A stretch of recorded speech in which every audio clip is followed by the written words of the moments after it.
The Lux Terra Leadership Foundation, in partnership with the Savannah Center for Diplomacy, Democracy and Development, has organized a dialogue conference involving delegates from the 6 states of the North Central Geopolitical Zone to proffer possible solutions to the challenges of the region. The two-day dialogue began on Tuesday in Abuja, with various delegates making substantial suggestions on the way forward. Our correspondent Amadi Nogbewe was there and has more.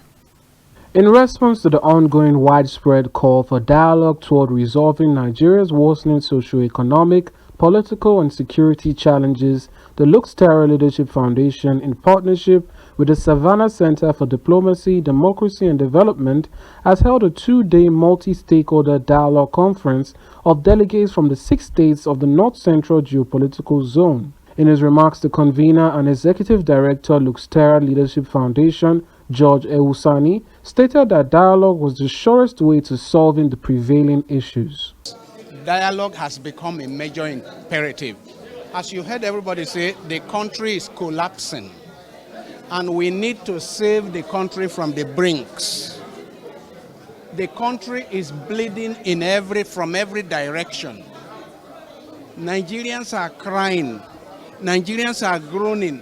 Our young people are unemployed, and they are losing hope very fast. So we needed to gather people like this so as to talk about how do we move the country forward? How do we go forward? Leadership has failed.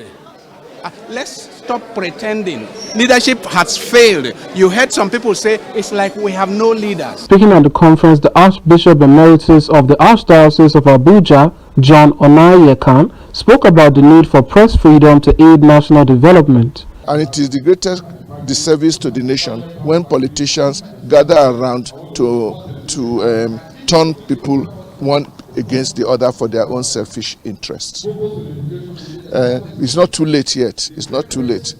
And I believe that the chaos and confusion we are in now should make it clear to us that we cannot win this present situation if we are scattered, if we are accusing one another instead of putting our heads together to look for a country that is peaceful, where we can move freely. Also speaking at the conference, former Minister of Agriculture Audu Ogbe stressed the need to diversify the economy and consider restructuring. There's far too much, what shall I call it, outpouring of hate and anger.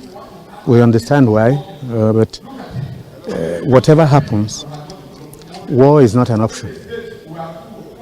Whatever happens, we, especially the older ones, must find a way to solve these problems. But like I keep saying, the economy is an issue. Things are pretty tough, and so people are in a very bad mood and we say all kinds of things. But we must keep working hard. We can't afford to leave behind a terrain of misery for you younger people. It's not fair. The two-day conference is set to continue as Reverend Father Ewusani has predicted that the conversations shall have lasting impacts on the situation of the country, with the North Central Zone as its focal point. Amadi Nogbewe reporting for Captain Television.